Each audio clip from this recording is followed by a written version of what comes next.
नमस्कार, स्वागत है आप सभी का। सवाल तो बनता है मैं हूं आपके साथ आयुष चित्रांश। यूपी में 5वें चरण के मतदान से पहले अब राजनीतिक नेताओं की लड़ाई सुनामी तक आ गई है। सूबे के मुख्यमंत्री कहते हैं प्रदेश में बीजेपी की सुनामी है, तो फिर सपा अध्यक्ष अखिलेश यादव कहते हैं कि हमने 4 चरणों में चुनाव में दोहरा शतक लगा दिया है।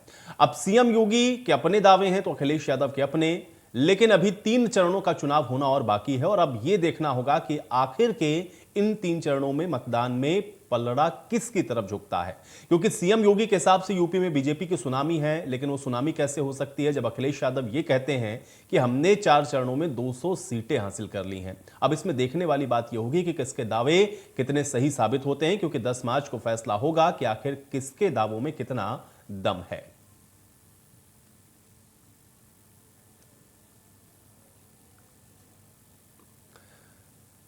तो 4 चरणों में ही कोई बहुमत की बात कह रहा है तो कोई सुनामी की बात को कह रहा है, लेकिन चुनाव प्रचार जिस तरह से आगे बढ़ रहा है, लगातार पार्टियों के दावे उसी रफ्तार से मजबूत होते हुए आपको दिख रहे हैं। और खासतौर से 2 पार्टियां, भारतीय जनता पार्टी और समाजवादी पार्टी, जो कि ये बार बार कह रही हैं कि वो सत्ता में वापसी कर रही हैं, उनके अपने अपने दावे नजर आ रहे हैं। लेकिन अब 5वें चरण में जनता किसके साथ जुड़ रही है, ये उतना ही महत्वपूर्ण है। तो 5वें चरण से पहले सीएम योगी ने यह भी कहा कि प्रदेश में बीजेपी की सुनामी है, तो फिर अखिलेश यादव ने यह कहा कि हमने 4 चरणों में 200 सीटों को हासिल किया है। अब दोनों ही नेता अपने अपने दावे कह रहे हैं, आइए आपको सुनवाते हैं। को मिले जन समर्थन की गवाही दे रहा है। प्रचंड बहुमत के साथ भारतीय जनता पार्टी की सरकार बन रही है। 80% सीटें भारतीय जनता पार्टी ले रही है, 20% में बंटवारा है। अंचल में गठजोड़ जो विपक्ष ने बनाया है वो चकनाचूर होगा। एक गठजोड़ तो महागठजोड़ बना था 19 में भी और 17 में भी। गठजोड़ को जनता फेल कर चुकी है। अब जाति और परिवारवाद की राजनीति नहीं, राष्ट्रवाद, विकास और सुशासन की राजनीति होगी। जो पश्चिम से था, जो बुंदेलखंड में है, जो अवध में है, वही पूर्वांचल में भी है।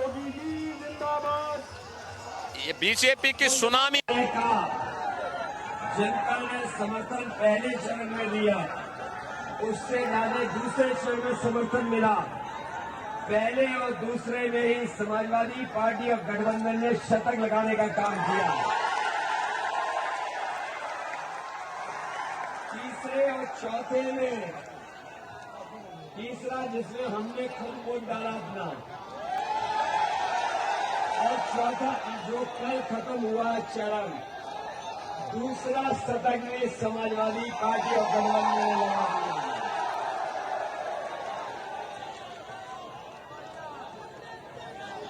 4 चरणों में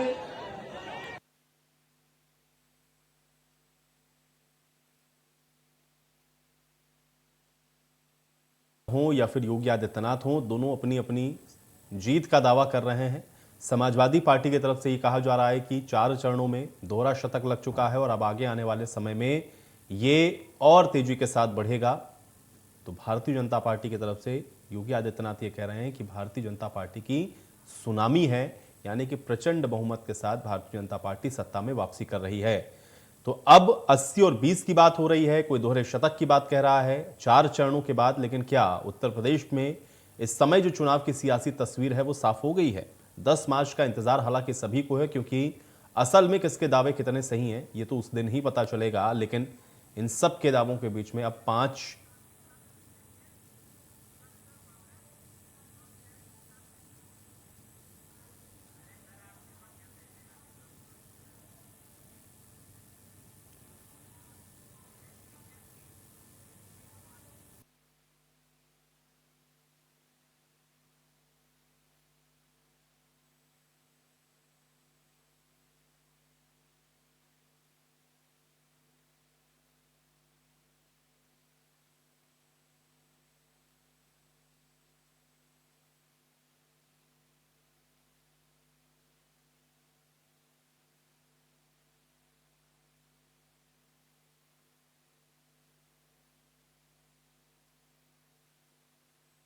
सुनामी है। यह सवाल इसलिए भी है चूंकि मुख्यमंत्री योगी आदित्यनाथ ये बात कह रहे हैं कि उत्तर प्रदेश में भारतीय जनता पार्टी की सुनामी है।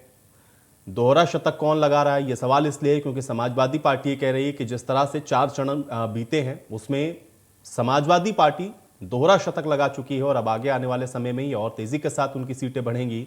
तो सत्ता में वापसी के दावे के साथ भारतीय जनता पार्टी अपनी बात को जनता के बीच में रख रही है, लेकिन अभी भी 5वां, 6वां और 7वां यानी कि 3 चरणों का चुनाव बाकी है और सबकी निगाहें इन्हीं 3 चरणों पर अब टिकी हुई हैं, क्योंकि जो माहौल पहले चरण से बना है अब वो किसके पक्ष में चल रहा है या फिर जनता किसके पक्ष में समय वोट कर रही है, ये जनता को बेहतर मालूम है और इसलिए सबको इंतजार 10 तारीख का है। लेकिन उससे पहले जो दावे हो रहे हैं उन दावों में कितनी सच्चाई है और क्या तस्वीर इन 4 चरणों के बाद उत्तर प्रदेश में साफ हो गई है, ये उतना ही महत्वपूर्ण है और इसलिए चर्चा आज इस पर हम करेंगे कि 4 चरण बीतने के बाद आज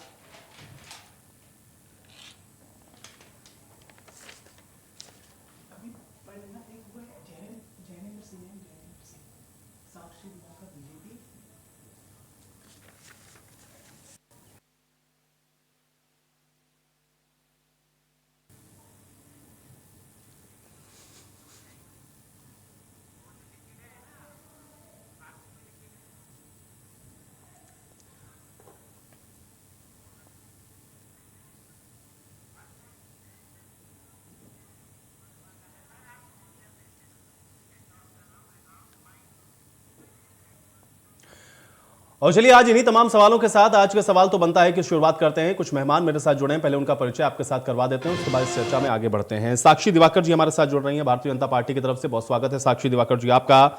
जैनेन्द्र सिंह अरकुवंशी जी हमारे साथ जुड़े हुए हैं एसबीएसपी की तरफ से, जैनेन्द्र सिंह अरकुवंशी जी आपका भी स्वागत है। और सुधा मिश्रा जी हमारे साथ जुड़ी हुई हैं कांग्रेस पार्टी की तरफ से, सुधा जी आपका भी इस चर्चा में स्वागत है।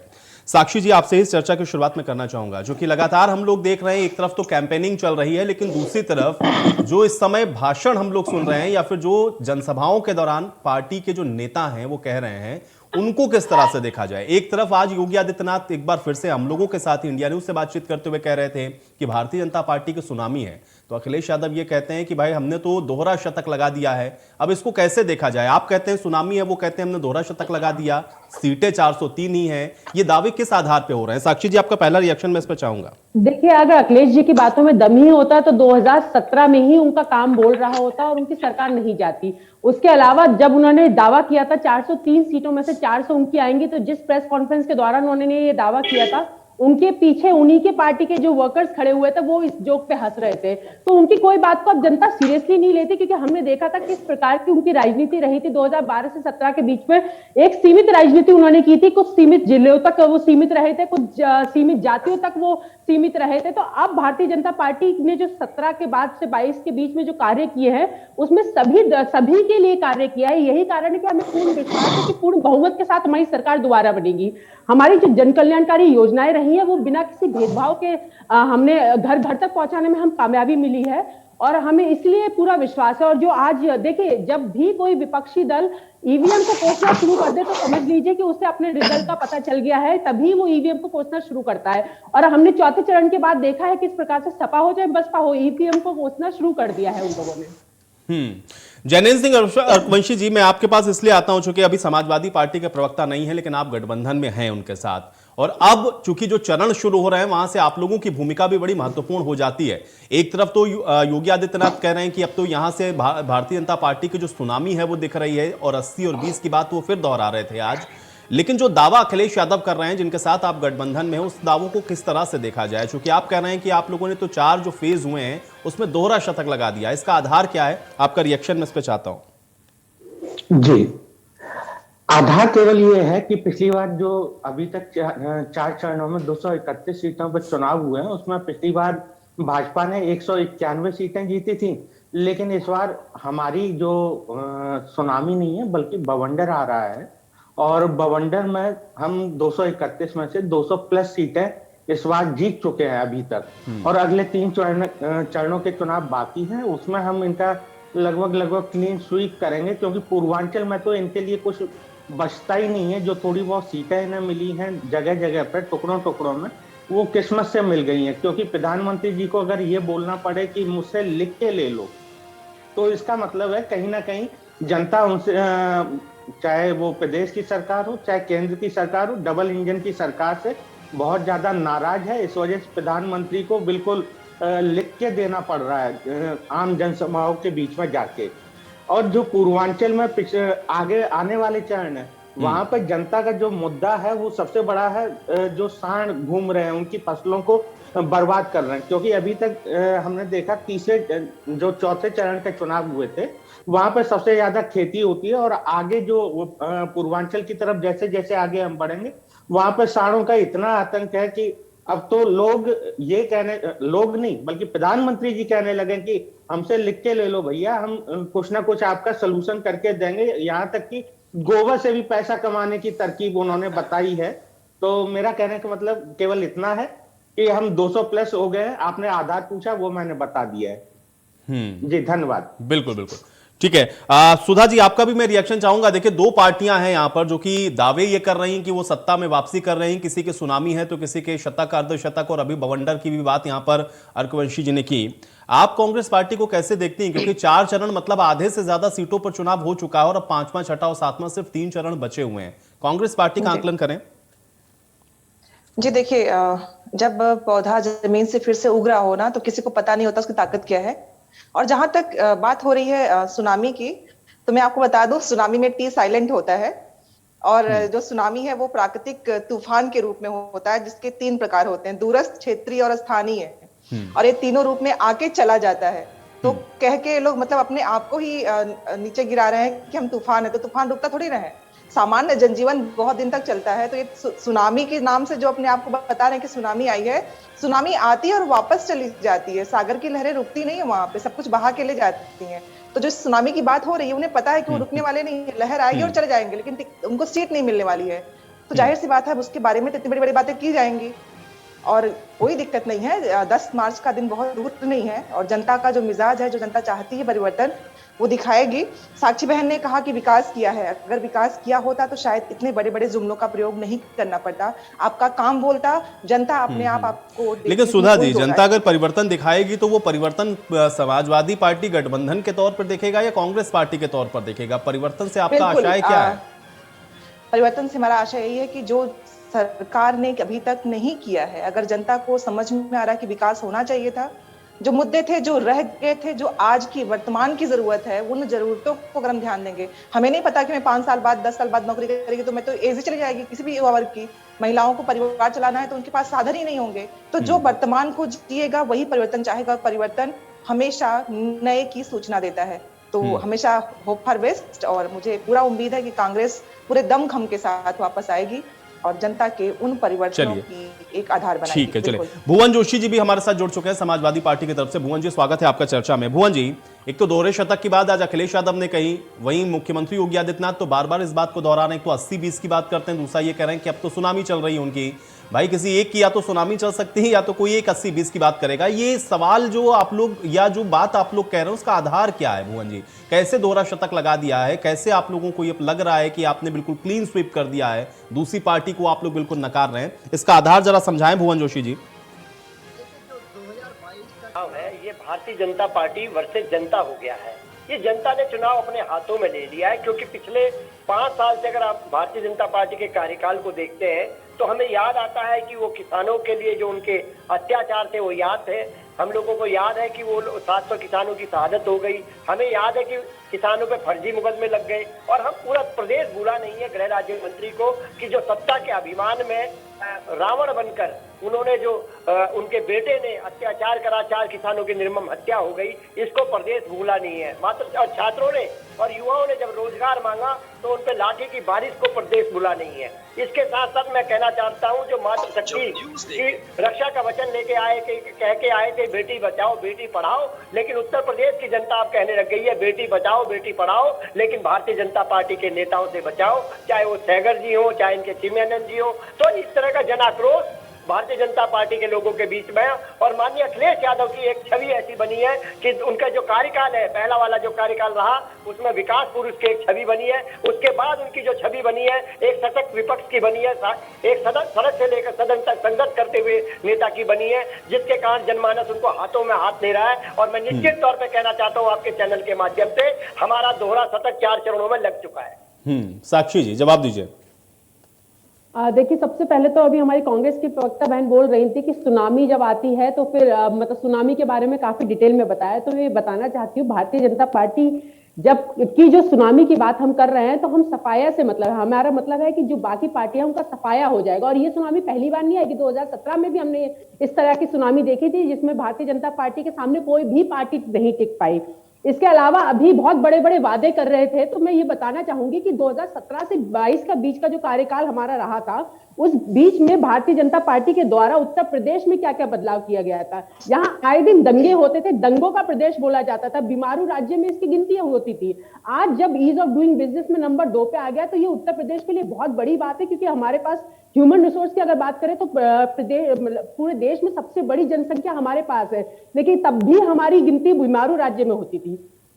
आज ईज ऑफ डूइंग बिजनेस में दूसरे नंबर पे हमारा प्रदेश आ गया है। इसके अलावा बाहर से इतने इन्वेस्टमेंट्स आ रहे हैं, लगातार एक नजरिया लोगों का बदला है उत्तर प्रदेश के प्रति। आए दिन यहाँ दंगे होते थे, कर्फ्यू लगता था, पिछले 5 वर्षों में एक भी दंगा नहीं हुआ, एक भी कर्फ्यू यहाँ पे नहीं लगा। तो ये जो लेकिन साक्षी जी, फिर ये आरोप क्यों लगता है? क्योंकि आप लोगों ने जो वादा किया, एक तो सबसे बड़ा आरोप विपक्ष का यह है कि जो वादा आपने रोजगार को लेकर के किया, उस वादे को आपने पूरा नहीं किया। महंगाई एक बहुत बड़ा इशू है। फिर कोरोना काल जो बीच में आया, उसमें जिस तरह का आप लोगों की तरफ से जो आप लोग कहते हैं कि आप लोगों ने बहुत बेहतर किया, विपक्ष कहता है वो मिसमैनेजमेंट था, उसमें इतने लोगों की यहां पर मौत हुई प्रदेश के अंदर। ये जो 2-3 कोर इशू विपक्ष लगातार उठा रहा है, जनता के बीच में जा रहा है, जाहिर बात है जो इफेक्टेड होगा इससे, उसको आप लोग कन्विंस कैसे करेंगे? फिर कैसे ही आप लोग कहते हैं कि आपकी सुनामी है? इसका आधार समझाइए साक्षी जी। देखिए, अगर रोजगार की अगर हम बात करते हैं तो जो मायावती जी का कार्यकाल था उसमें मात्र 95,000 नौकरियां दी गई थी। वही अगर सपा कार्यकाल की बात की जाए तो 2,10,000 या 15,000 उस समय नौकरियां दी गई थी। भारतीय जनता पार्टी की बात की जाए तो सरकारी नौकरियों का ही आंकड़ा 4.5 लाख है, जो पिछली सरकार से दुगने से ज्यादा है। उसके अलावा संविदा पे हम लोगों ने लगभग 3.5 लाख नौकरियां दी हैं।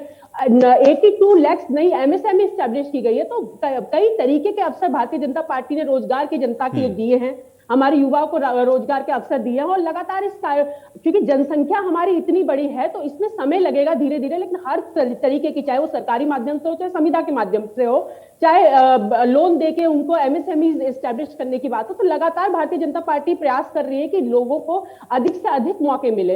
इसलिए जनता जो आज उत्साह देखने को मिल रहा है दूसरी बार सरकार 2022 के चुनाव में भारतीय जनता पार्टी के प्रति, वो युवाओं का ही है। पता नहीं, ठीक है साक्षी जी। अब आपको मुझे लगता है कि अखिलेश जी की रैली में जो लोग आते हैं उनका उत्साह नहीं दिखता, और समाजवादी पार्टी को शायद योगी आदित्यनाथ की रैली में जो लोग आते हैं उसमें उत्साह नहीं दिखता। अब मैं ये जनता पर छोड़ रहा हूं, और 10 तारीख में तो अब दूर नहीं, अब 10 तारीख तो दूर है नहीं। देखिए साक्षी जी, देखिए 10 तारीख को हम आप सब लोग यहाँ सारा दिन रहेंगे। 10 तारीख को साक्षी जी आप भी रहेंगी सारा दिन हमारे साथ, भुवन जी भी रहेंगे, अर्कवंशी जी भी रहेंगे। हम लोग उस दिन बिल्कुल इस पर चर्चा कर लेंगे। ठीक है, अब देखते हैं ना भाई, देखिए सबकी रैलियों में भीड़ है। ठीक है, एक सेकंड पहले अब आपकी बात का मैं जवाब लेता हूँ। अर्कवंशी जी कुछ कहना चाह रहे हैं जी। अभी साक्षी दीदी ने बहुत अच्छी बातें बताई जो पिछले 5 साल से ये चलाते आ रहे हैं, एक झूठ का पुलिंदा। तो इन्होंने कहा कि ईज ऑफ डूइंग बिजनेस में बहुत अच्छा है, दूसरे नंबर पे आ गए। ईज ऑफ डूइंग बिजनेस का मतलब ये नहीं होता है कि आपके यहाँ उद्योग धंधे लग गए। ईज ऑफ डूइंग बिजनेस का मतलब होता है कि उद्योग लगाने की सरलता है, लेकिन उसके बाद भी उत्तर प्रदेश में कोई उद्योग नहीं लगे। 2017 में इन्होंने इन्वेस्टर समिट की थी, उसका ही 4,59,000 करोड़ में से केवल 39,000 करोड़ रुपए का निवेश आया है। और जो 2016-17 में निवेश आया था उससे कम निवेश 2017-18 में आया था। 24,000 करोड़ की तुलना में 17,000 करोड़ निवेश आया था। तो इससे आप समझ सकते हैं कि भाजपा सरकार आने के बाद से जो औद्योगिक निवेश है वो कम इसी तरह से साल 10 साल होता गया है। इन्होंने कहा नौकरियां दी, तो इन्होंने कहा 4.5 लाख नौकरियां। बहुत बार बता चुका हूँ, ये हर बार वही झूठ बोलते हैं, मुझे हर बार वही बात दोहरानी पड़ती है कि 1 लाख जो 35,000 थे शिक्षक, वो सुप्रीम कोर्ट हाई कोर्ट के कहने पर निकाले गए थे और उनकी दोबारा भर्ती हुई। और 2,73,000 जो संविदा कर्मी थे उनको आउटसोर्सिंग में डाला गया था। तो यही 4 लाख जो नौकरियां हैं यही दी हैं आपने, इसके अलावा कोई नहीं दी है। आपने कहा कि महंगाई, तो मैं महंगाई के बारे में बताना चाहूंगा कि अगर तेल जो 60-70 रुपए लीटर हुआ करता था वो आज 100 के आसपास है। 95 रुपए पे तो खैर अभी चुनाव को देखते हुए किया गया है, और चुनाव अगर खत्म हो गए तो क्योंकि विश्व बाजार में $100 प्रति बैरल चला गया है तो वो कहीं और होगा। आपने जो खाने का तेल है, सरसों का तेल है, जो 70 से 90 रुपए के बीच में मिलता था अलग अलग खुला और पैकेट का, वो आज 200 रुपए लीटर मिल रहा है।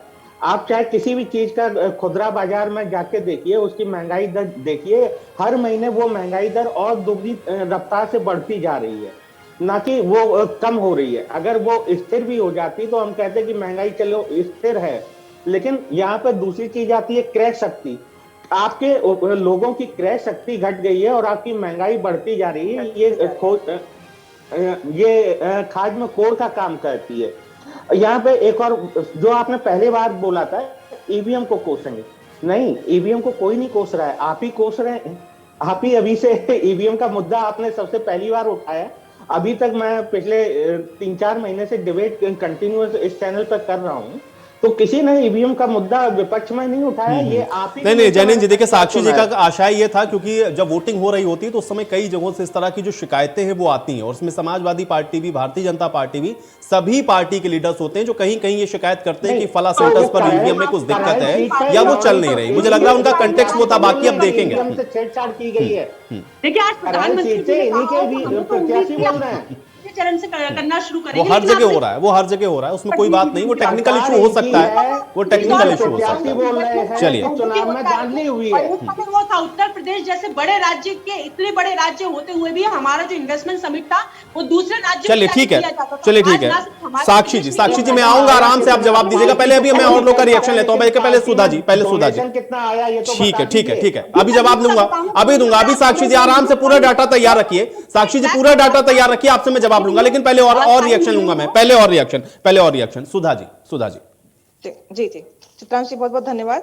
साक्षी बहन शायद जो दिख रहा है मुझे कि युवा का प्रतिनिधित्व करती हैं, युवा वर्ग में है, और मैं बस एक प्रश्न इनसे करना चाहती हूँ कि इतने लोग, अभी हम लोग बात कर रहे हैं, चित्रांश जी हैं, अर्घवंशी जी हैं, आप हैं और मैं हूँ, कितने लोगों को नौकरियां मिली हैं ये अगर आप बता दें आज कि इतने घरों में कितने लोगों को नौकरी मिली है, आपके घर में कितने लोगों को मिली है, अर्घवंशी जी के घर में और चित्रांश जी के घर में और मेरे घर में, अगर इसका आप कोई सूचना दे दे तो अपनी बात अपने आप काट पाएंगी या अपनी बात को रख पाएंगी, दोनों बातें बहुत अच्छे से हो जाएंगी। भारतीय जनता पार्टी इस समय उत्तर प्रदेश नहीं आराम से साक्षी जी, आपको मैं पूरा समय दूंगा, पहले सबके सवाल आ जाए। सुधा जी कंप्लीट करें। आपसे ये बोल रही थी कि ये जो इतने लोग बैठे हुए हैं, बस इसमें से कितने लोगों को नौकरी मिली। आप बात कर रहे हो रोजगार दिया आपने, जितने एग्जाम कैंसिल किए गए हैं, एग्जाम हो नहीं पाए हैं, पेपर आउट हो गया है, उसकी श्रृंखला आप देख लीजिए, आपसे बेहतर कोई नहीं जानता होगा। आपके जो युवा हैं रोजगार चाहते हैं, उस पे लाठीचार्ज आप कर रहे हो, उनको पकड़ रहे हो, मारपीट हो रही है, सब कुछ हो रहा है। ये सब मुद्दे हैं, इन पे बात करिए। महंगाई आप भी जानते हो कि जो हम आधे दाम से कम में खरीदते थे, अभी देखिए लाइट चली गई है और मैं उसमें बैठी हुई हूँ। तो ये सब जो मुद्दे हैं ना, कि आप उससे नकार नहीं सकते हो, महंगाई से भाग नहीं सकते हो, नौकरी से भाग नहीं सकते हो। सबसे बड़ी जरूरत हमारी, अगर नौकरी नहीं होगी तो आपकी महंगाई से आदमी व्यक्ति बचेगा नहीं, मर जाएगा। तो इन प्रश्नों का उत्तर आपके पास है, जितने विकास की आप बात कर रहे हो ना, अगर इसका उत्तर आप बस इतना ही उत्तर चाहती हूँ कि कितने लोगों को नौकरी मिली, अगर आपको पता है आपके जानने वालों को।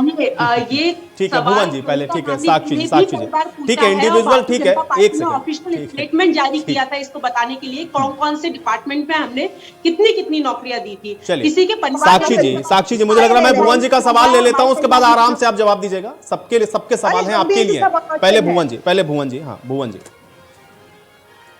देखिए मैं कहना चाहता हूँ, आज जब भारतीय जनता पार्टी के लोग वोट मांगने के लिए गांव में जा रहे हैं, शहरों में जा रहे हैं, इनका खदेड़ा क्यों हो रहा है? उसके पीछे कारण है, भारतीय जनता पार्टी के जो नेता थे, इन्होंने जब वादे करे थे, इन्होंने कहा था कि 15 लाख आपके खाते में आएंगे, 2 करोड़ नौकरियां आएंगी, किसानों की आय दोगुनी हो गई।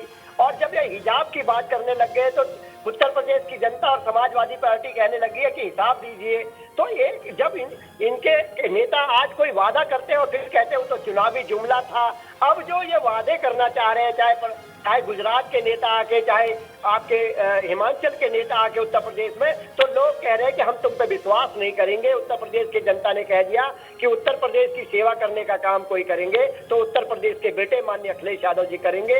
हमें गुजरात के लोगों की और हिमाचल प्रदेश के लोगों की उत्तर प्रदेश में आवश्यकता नहीं है। उत्तर प्रदेश का बेटा माननीय अखिलेश यादव जी यहाँ का विकास कर लेंगे, वो यहाँ की मिट्टी को अच्छे से जानते हैं। देखिए अब आप भुवन जी क्षेत्रवाद को फैला रहे हैं भाई, इस तरह की बातें तो ना करें कम से कम, कि गुजरात के लोगों की आवश्यकता नहीं है, सबकी आवश्यकता है। देश तो सब लोगों का है ना भाई, देश तो सबका है। कल आप गुजरात में जाएंगे, आपके लिए कोई ऐसी बात कहे तो मुझे लगता है आपको भी आपत्ति होगी। चलिए साक्षी जी जवाब दीजिए।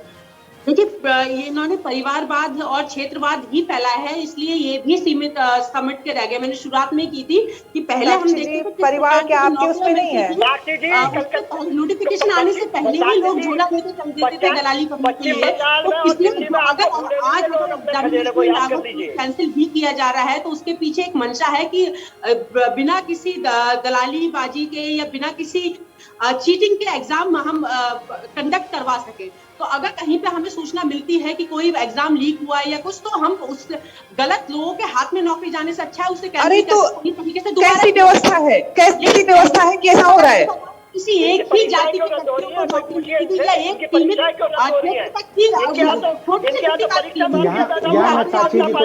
बिल्कुल सरासर बोल रही है। मुझे नहीं गलत बात है साक्षी दीदी, आप बिल्कुल सरासर झूठ बोल रहे हैं। चलिए, मुझे लगता है एक एक करके सवाल पूछे तो बेहतर होगा, क्योंकि फिर साक्षी जी को भी थोड़ा आसान होगा सवाल का जवाब देना। साक्षी जी, बिल्कुल देखो, डाटा आप लोग बार बार रखना है, लेकिन उस डाटे को ही लेकर के बार बार सवाल हो जाता है। जैसा कि आरकुवंशी जी कह रहे थे कि भाई वो कोर्ट ने उसको बोला, पहले रिजेक्ट किया और उसके बाद जब आदेश हुए तो आपने उनको भर्ती करी। अब उसको आप अगर अपने इस डाटा में जोड़ेंगे तो वो आपने नौकरियां दी नहीं, वो तो पहले से थी, क्योंकि चैलेंज हो रखी थी। जब आदेश आया तो आप लोगों ने उन लोगों की सिर्फ भर्ती कर दी, इसलिए उसको आपने बनाया नहीं या आपने कोई नई नौकरियां उसमें जोड़ी नहीं, इसलिए वो जो डाटा है उस पर सवाल है। साक्षी जी, मैं चाह रहा हूं इसका जवाब दीजिए। जॉब जो है वो फिक्स्ड ही होती है, उसमें कोई नया नहीं बनाता है। जो रिक्त भर्तियां होती है उन्हें फुलफिल करने की बात होती है। तो वो पहले भी जुड़ी हुई थी ना, वो पहले भी जुड़ी हुई थी। उसके अलावा आपके पास जो रिक्तियां थी उसमें कितना भरा आपने? सवाल है साक्षी जी, बाकी की जो रिक्तियां थी आपके पास उसमें कितना भरा आपने? 70 लाख नौकरी का वादा था आपका। 4 लाख सरकारी नौकरियां दी है जो पिछले कार्यकाल में, उस चीज के ऊपर बात कर रही हूँ। जो ये 1.5 लाख भर्तियों की बात कर रहे हैं, 1,39,000 जो नौकरियों की बात कर रहे हैं, वो इस 5 साल के कार्यकाल में आई है। और सबसे बड़ी बात है, उसमें किसी प्रकार का भ्रष्टाचार नहीं हुआ है। घर बैठे लोगों को अपॉइंटमेंट लेटर मिला है, उसके लिए ये नहीं कि किसी को कमीशन देना पड़ा हो या फिर दलाली सिस्टम यहाँ पे वो हो। तो एक भ्रष्टाचार मुक्त समाज देने का हमने कार्य किया है पिछले 5 वर्षों में। बहन, चलिए ठीक है, आरकुवंशी जी का सवाल है पहले। मेरा बस इतना सवाल है कि 69,000 जो शिक्षक भर्ती थी उसमें राष्ट्रीय पिछड़ा वर्ग आयोग ने भी माना कि धांधली हुई। आपने कहा कि कोई धांधली नहीं हुई, एक ही जाति के भरे जाते हैं। उसमें यह धांधली हुई कि SC ST OBC जो आरक्षण था उसको दरकिनार कर दिया गया, 68,500 में दरकिनार कर दिया गया। बांदा विश्वविद्यालय में दरकिनार कर दिया गया था आरक्षण को, गोरखपुर विश्वविद्यालय में आरक्षण को दरकिनार किया गया था और भर्ती हुई थी। या ये मैं बता रहा हूँ, ये शिक्षकों की भर्ती और ये मैं स्टूडेंट की भर्ती, दोनों तरह की बता रहा हूँ, जहां पे आरक्षण को दरकिनार कर दिया गया है और राष्ट्रीय पिछड़ा वर्ग आयोग ने खुद माना है। तो आप कैसे कह सकती हैं कि आपने बिना भेदभाव के नौकरियां दी? ये नौकरियां आपने अभी भी दी नहीं है, ये अटकी पड़ी हैं, क्योंकि आप हाँ, ये अटकी पड़ी है। मैं कह रहा हूँ कि वो अटकी इस वजह से पड़ी है क्योंकि आपने आरक्षण को दरकिनार कर दिया, आरक्षण को धत्ता बताते हुए सामान्य वर्ग से सीटों को भरने की कोशिश की थी। इस वजह से ये भर्तियां रुकी हुई हैं तभी से। ऐसा क्यों हुआ, मुझे जवाब दे दीजिए। युवाओं के भविष्य के साथ पिछले 5 साल में आपने एक भी युवा को रोजगार नहीं दिया, बल्कि जो युवा कार्य कर रहे थे उसमें से उन युवाओं की रोजगार भी छीन लिए। देखिए, मनरेगा में आपकी संख्या दिनों दिन बढ़ती जा रही है। गंभीरता से लिया, इसलिए उस पर एक्शन भी लिया गया। तो अगर क्या एक्शन लिया बताइए तो सही जनता को। हमारे सामने आई है तो हमने उस पर भी एक्शन लिया है। अगर किसी प्रकार की आपने क्या एक्शन लिया? अगर एक्शन लिया होता तो उन सीटों को भर दिया गया होता अभी तक, उन भारतीयों को भर दिया गया होता अभी तक। ये 2 साल हो गए हैं, ठीक है, तो एक्शन क्या लिया? यही रिपोर्ट आई होगी, उसका इन्वेस्टिगेशन हुआ होगा, उसी के बाद पेपर आउट हुए हैं आपके समय में। और ये नहीं है पहले साल में 17 पेपर आउट हुए हैं। एक ही समाज पिछले 5 साल पहले 32 साल का था, अब 37 साल का हो गया है। वो आप पेपर देने लायक भी नहीं बचा है दोबारा से। आप युवाओं के भविष्य के साथ खिलवाड़ कर रहे हैं। पिछले 5 साल में 17 पेपर आउट हुए हैं। जो युवा 32-33 साल का था, अब उस युवा की उम्र भी गुजर चुकी है पेपर देने के लिए। आप उनके साथ क्या न्याय किया आपने? इन प्रश्नों से कोई फर्क नहीं पड़ता है। जब बात की जाएगी रोजगार की तो कोई फर्क नहीं पड़ता। उस बात पे अपने दावों को लाके आप डाल देते हो, लेकिन तथ्य नहीं है, रोजगार नहीं, इसकी कोई बात नहीं करता है। मैंने आपसे सीधा सिंपल सा क्वेश्चन किया था, आपने कहा कि परिवार की बात नहीं है। अरे हम भी उस समाज का अंग है, जिस प्रदेश के मुख्यमंत्री योगी जी हैं, हम भी उसी के अंग हैं। तो हमने आपसे सिर्फ सीधा क्वेश्चन किया था कि क्या पहले बता दिए कितना हमारे प्रदेश में कितनी नौकरियां मिली है? नहीं, प्रदेश में, अरे प्रदेश में अगर हम 4 परिवार बैठे हुए हैं, देखिए साक्षी जी, अगर 5 परिवार यहाँ बैठे हुए हैं, आप मेरी बात सुन लीजिए, अगर यहाँ 5 परिवार बैठा हुआ, इन 5 परिवारों में से किसी को नौकरी नहीं मिली है, तो मैं कैसे मान लूं कि देश प्रदेश में नहीं, लेकिन सुधा जी भाई देखिए ये तो कैसे आकलन हो सकता है मेरे परिवार में किसी को नौकरी की आवश्यकता ना हो।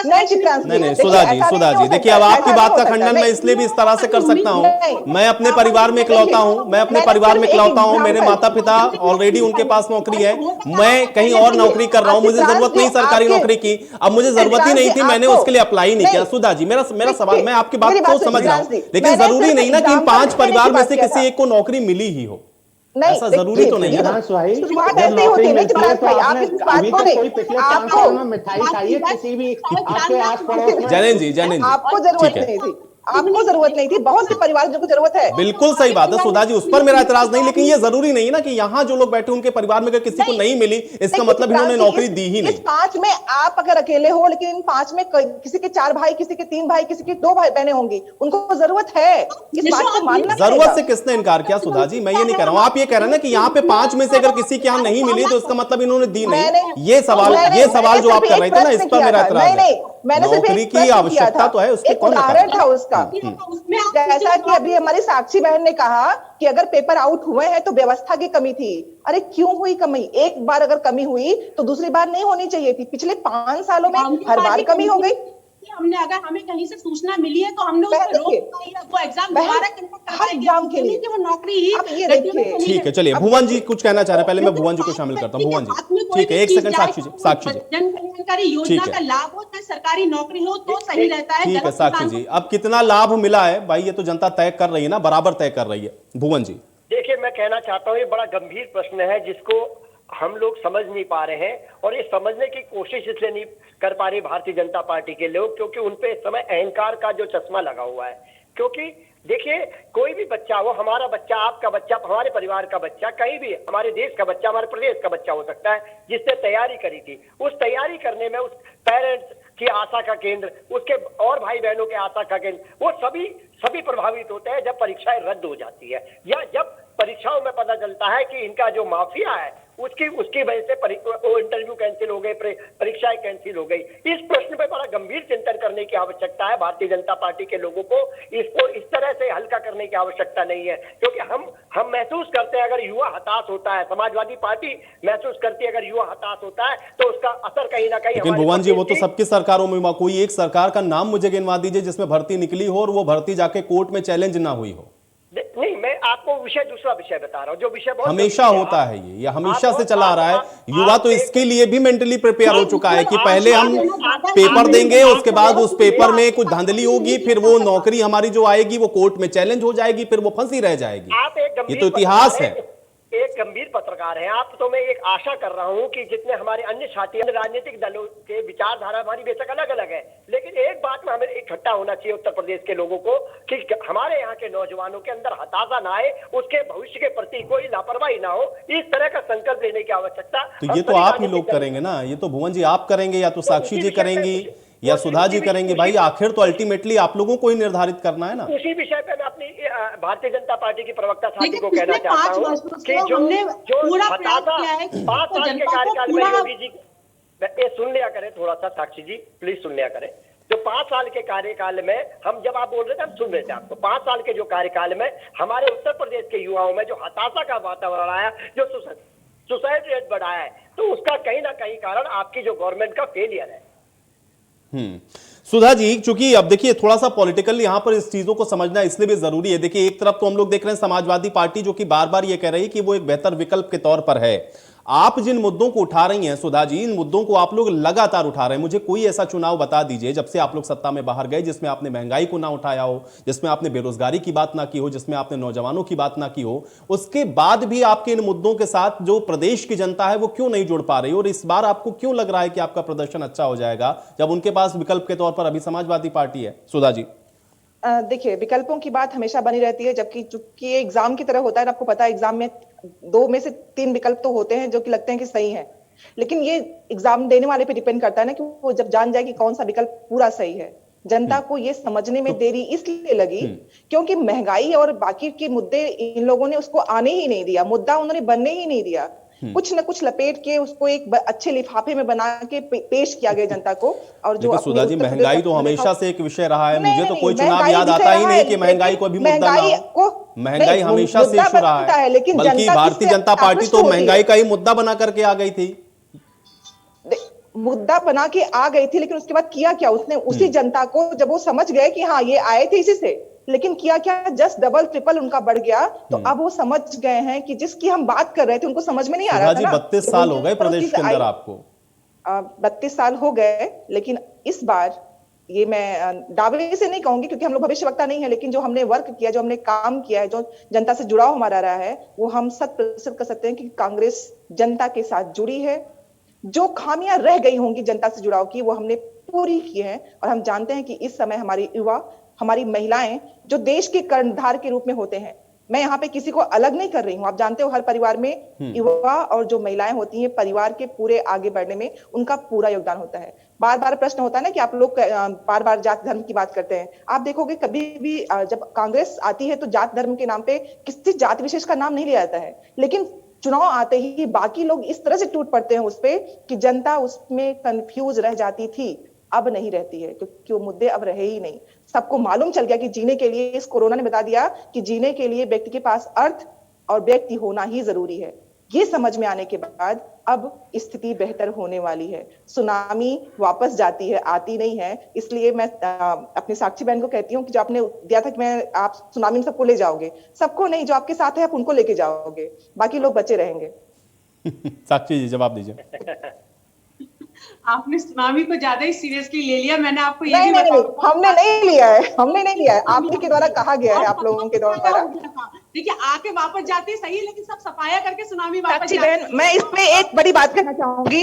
आप सबको मालूम है, हम सबको मालूम है कि आपसे जनता के युवा वर्ग ने और महिला वर्ग ने बहुत उम्मीदें की थी, तभी आपकी सुनामी आई थी। याद रखिएगा इस बात को। और वही आपसे नाराज है, आपसे वही खफा है, इस बात का रखिएगा। आपको लेकिन सुधा जी आपको वोट मिला था, ये हमारी उम्मीद थी। देखिए अभी तो यहाँ पर सारे लोग अपना अपना दावा ही कर रहे हैं ना। अभी तो यहाँ सब अपना अपना दावा कर रहे हैं। होना क्या है, होना क्या है सुधा जी, होना क्या है ये तो 10 तारीख को तय होगा। लेकिन सुधा जी अगर 10 तारीख को जो दावा कर रही साक्षी जी अगर इनके पक्ष में चला जाता, तब आप ये मानेंगे कि वो वर्ग नाराज नहीं था? वो वर्ग नाराज है, बिल्कुल नाराज है। क्योंकि जमीन से जुड़ी बात में आपसे कोई ऐसी बात नहीं। मैं एक शिक्षिका हूं, मैं बच्चों से रोज मिलती हूं, वो भी कॉम्पिटिटिव एग्जाम वाले बच्चों से। और आप विश्वास नहीं करेंगे, बच्चों जिस तरह से वो बाहर पढ़ने के लिए आते हैं, लखनऊ में आते हैं, लखनऊ शहर में, इलाहाबाद जाते हैं, दिल्ली जाते हैं, वो कैसे जाते होंगे, कैसे वो रहते होंगे, उनका परिवार कैसे उनके खर्चे दे रहा होगा। और वो 2, 3, 4 साल बाद किसी लायक नहीं बचते हैं, तो उनके पास ऑप्शन किसी दुकान में बॉय बनने के चक्कर में या कुछ और करने के चक्कर में पैसे ही नहीं उनके पास ना। परिवार कहाँ से देगा उनको? किसानों के पास देखिए मेरी बात सुन लीजिए। मैंने कोई तथ्यात्मक बात कर रही हूँ कि मैं बच्चों से मिली हूँ। और ये जो आपकी चीजें हैं, जो मैंने कहा कि लोगों को नौकरी चाहिए, क्योंकि मैं देख रही हूँ, मैं जमीन से जुड़ी हुई हूँ, और तभी ये बात मैं आपसे कह पा रही हूँ। और उतने जोरदार तरीके से मैं इसलिए कह रही हूँ क्योंकि यही वह वर्ग था। नेता तो सारे ही जमीन से जुड़े हुए हैं। यहाँ कौन सा नेता है जो जमीन से नहीं जुड़ा हुआ है? दावे तो सबके ही हैं अपने अपने, और जनता के बीच में जा रहे। भाई साक्षी जी का भी अपना कुछ आकलन है, तो ऐसा थोड़ी नहीं है कि वो एकदम ही ऐसे हवा में कह रही है। उनके पास भी अपना कुछ इनपुट होगा। का वीडियो देखा होगा कि जो जनता जी आप जो बात कर रहे हैं, देखिए मैं इससे बिल्कुल इनकार नहीं कर रहा हूँ। मैं तो कह रहा हूँ कि आप लोग जो मुद्दे उठा रहे हैं बहुत बढ़िया है, लेकिन वो जनता के साथ जुड़ जाए ना, वो जनता आपके पक्ष में मतदान कर दे, वो नहीं दिखता। जनता का जुड़ाव है और जनता जुड़ेगी। क्योंकि फोर्थ फेज में वोटिंग होने के बाद बहुत सारे इनपुट्स ऐसे होते हैं जो सुधा जी आपके पास भी पहुंच चुके होंगे। जैनेंद्र, मैं आपका रिएक्शन चाह रहा हूं। जी आयुष भाई, जो अगले 3 चरणों के चुनाव हैं, वहां पे जो सबसे प्रमुख मुद्दे हैं वो मैं बताता हूं आपको। सबसे प्रमुख मुद्दा है पूर्वांचल के ही सबसे ज्यादा लोग बाहर जाते हैं, चाहे दिल्ली, मुंबई, कलकत्ता, बाहरी शहरों में जाते हैं। तो आज तक पिछले 5 सालों में इन्होंने क्या किया? अगर ये कह रहे हैं कि इन्वेस्टर समिट आयोजित करके हमने उद्योग धंधे लगा दिए। दूसरी चीज, पूर्वांचल के ही जो भाग है उसमें सबसे ज्यादा बिजली के प्लांट लगे हुए हैं उत्तर प्रदेश के, लेकिन पूर्वांचल में ही बिजली नहीं आती है सबसे ज्यादा। वहां पर किसान बैठा रहता है पूरी रात पूरे दिन सिंचाई के लिए कि कब बिजली आएगी, कब वो ट्यूबवेल अपना चलाएगा। दूसरी चीज, बिजली का रेट जो अभी तक है वो हमारे उत्तर प्रदेश में लगभग 170 रुपए के आसपास किसानों को पड़ रहा है, और एक हॉर्स पावर का। और जो हरियाणा है वो भी इनकी सरकार है, वहां लगभग 35 रुपए के आसपास पड़ रहा है।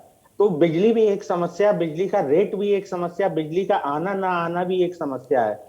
तीसरी चीज कि यहाँ पे महिलाओं की स्थिति बहुत दयनीय है, क्योंकि महिलाओं के खिलाफ जो हमारे उत्तर प्रदेश में अपराध होते हैं उसमें सबसे ज्यादा पूर्वांचल में ही होते हैं। और उसमें पिछले 5 सालों में हमने देखा कि अलग अलग भाजपा के लोग ही शामिल रहे किसी ना किसी तरह से। मैं ये नहीं कह रहा हूं कि भाजपा के डायरेक्ट लिंक थे, लेकिन कहीं ना कहीं भाजपा से संबंधित लोगों के हाथ ही महिला अत्याचारों में सामने निकल के एट लास्ट आए कि ये उसका भाई है, उसका दामाद है, ये उसका लड़के का फूफा चाचा जो भी है। तो मैं वो बताना चाह रहा हूँ। और अभी जो हमने देखा थार कांड, वो भी चुनाव तो हो चुके हैं, लेकिन वो जो किसानों के प्रति कटुता है वो थार कांड से 1 हफ्ते पहले उनके पिता जो टैनी जी के हैं, हमारे गृह राज्य मंत्री, उनके द्वारा दिखाई गई किसानों के प्रति कि किसानों को हम सही कर देंगे। तो किसानों की आय, ये बात तो कर रहे थे हम दोगुनी करेंगे, लेकिन उनकी लागत दोगुनी हो गई है पर फसल पर, और उनकी जो आय है वो आधी रह गई है। यानी कि उनको 4 गुने का घाटा हुआ है किसी ना किसी तरह से। तो मैं ये जानना चाहता हूं क्या इन्होंने 5 साल में किसानों के लिए क्या किया, क्योंकि बीज के दाम बढ़ गए। ठीक है जैनेन्द्र जी, मुझे तो लगता है कि अब तो ये बताएंगे भी, तब भी वही बात है भाई, अब तो जनता को वोट डालना, अगर उसका फायदा हुआ होगा तो वो समझ गई है, नहीं फायदा हुआ है तो वो आपके पक्ष में है। लेकिन अब आते हैं आप लोग जो वादे कर रहे हैं, अब आप लोग जो वादे कर रहे हैं, मुझे ये बताइए, ठीक है, 1 सेकंड साक्षी जी, 1 सेकंड साक्षी जी, साक्षी जी, ठीक है, चलिए जैनेन्द्र जी मुझे बताइए, आप लोग अगर ये कह रहे हैं कि आप चलिए ये नहीं कर पाए, आप किसानों की जो समस्या है उसका समाधान करेंगे, आप किसानों की आय को बढ़ाएंगे, उसका तरीका क्या है? अगर आप कहते हैं कि आप 10 लाख नौकरी देने वाले उत्तर प्रदेश के अंदर युवाओं को, उसका तरीका क्या है? कैसे देंगे जनता के वो 10 लाख नौकरी, प्रदेश की जनता को 10 लाख नौकरी, जब इसके पहले 12 से 17 में नहीं दे पाए आप लोग? तो इस बार वो क्या होने वाला 5 साल में कि 10 लाख नौकरियां अचानक से सबको मिल जाएंगी? नहीं, अभी तो साक्षी दीदी ने बता ही दिया, 2,10,000 नौकरियां दी हमने। 10 लाख कैसे देंगे? ये तो मैं कह रहा हूं, ऐसा आंकड़ा तो बताइए कि कम से कम कि हाँ ठीक है 10 लाख। मैं पूरी बात बताता हूँ। देखिए, पूर्वांचल का जो भी किसान है या युवा है या महिलाएं हैं, मैं उनके लिए बता देता हूँ, 300 यूनिट बिजली फ्री देंगे। और 7 रुपए के हिसाब से अगर 300 यूनिट बिजली फ्री अगर आप समझते हैं तो उसका अंदाजा लगाइए। दूसरी चीज आपने युवाओं की पूछी कि कैसे उन युवाओं को रोजगार देंगे।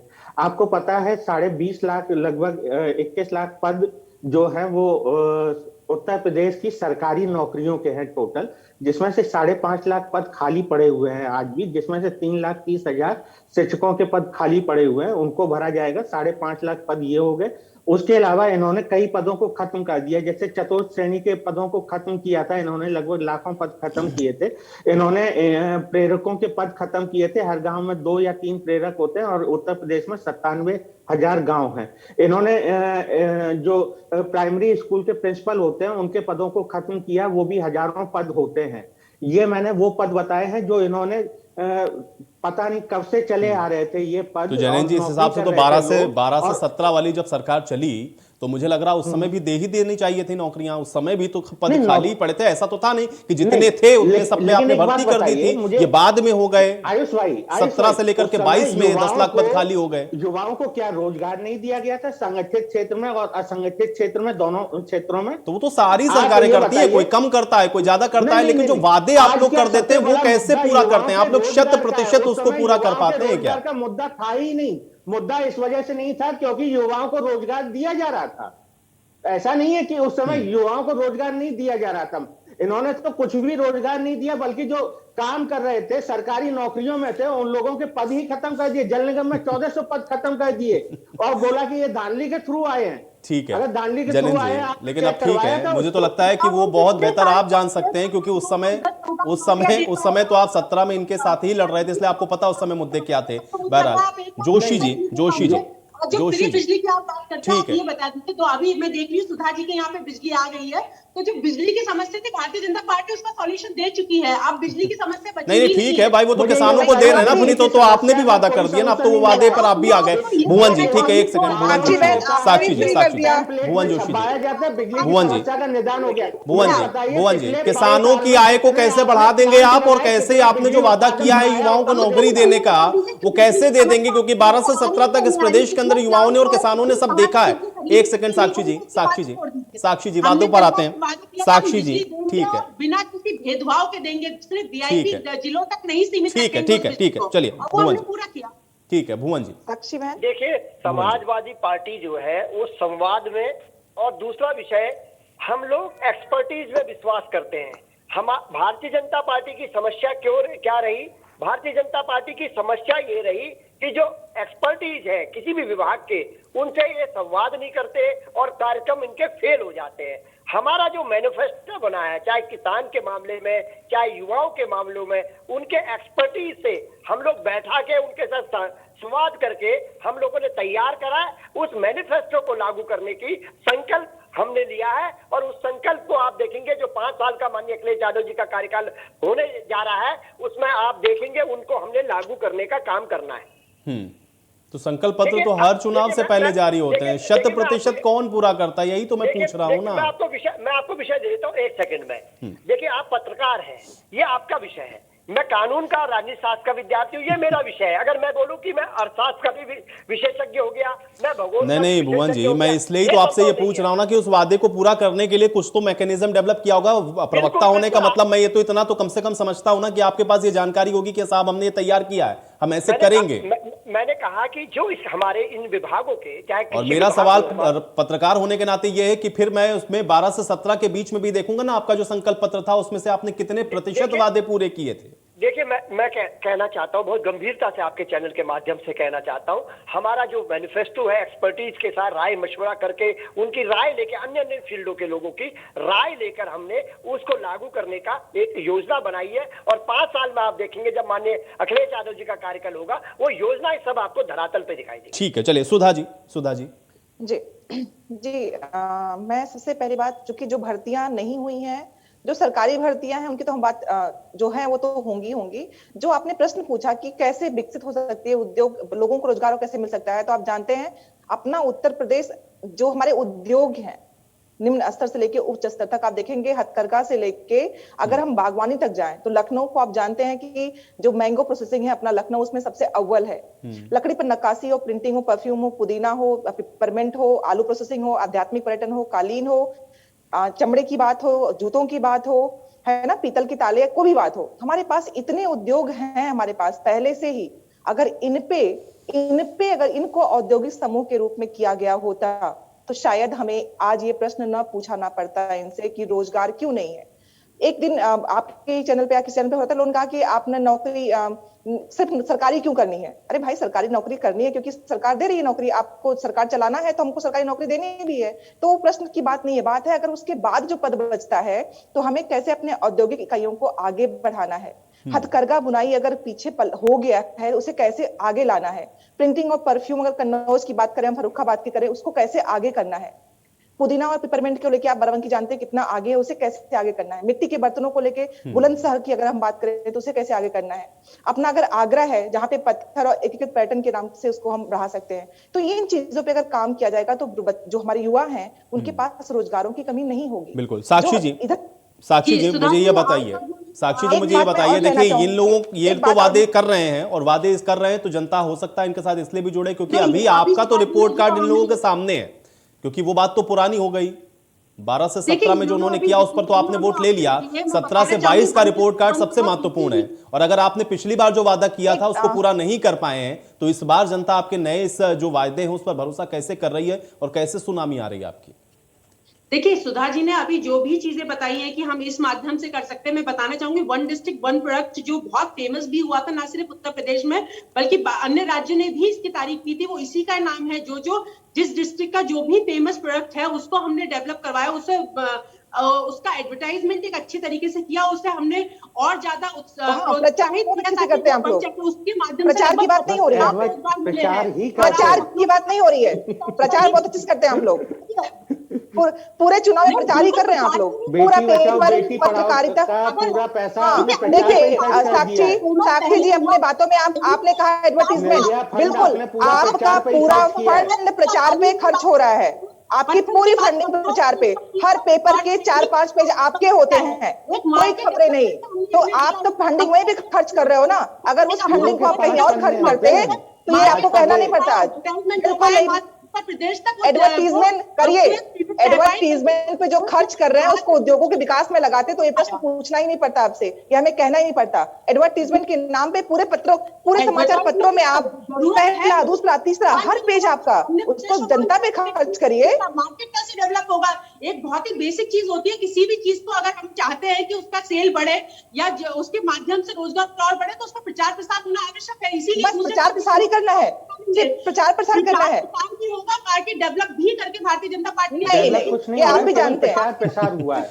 चलिए अब किसका प्रचार हुआ और किसका प्रसार हुआ इसके लिए हम लोग फिर से एक बार 10 तारीख को बैठेंगे। फिलहाल के लिए शुक्रिया आप लोगों का समय निकालने के लिए, आज इस चर्चा का हिस्सा बनने के लिए। तो अब 5th फेज में देखना यह है कि जो जनता के बीच में तमाम दावे और वादे किए जा रहे हैं, जनता उनमें से किस पर भरोसा कर रही है। आज सवाल तो बनता है भी मेरे साथ फिलहाल इतना ही।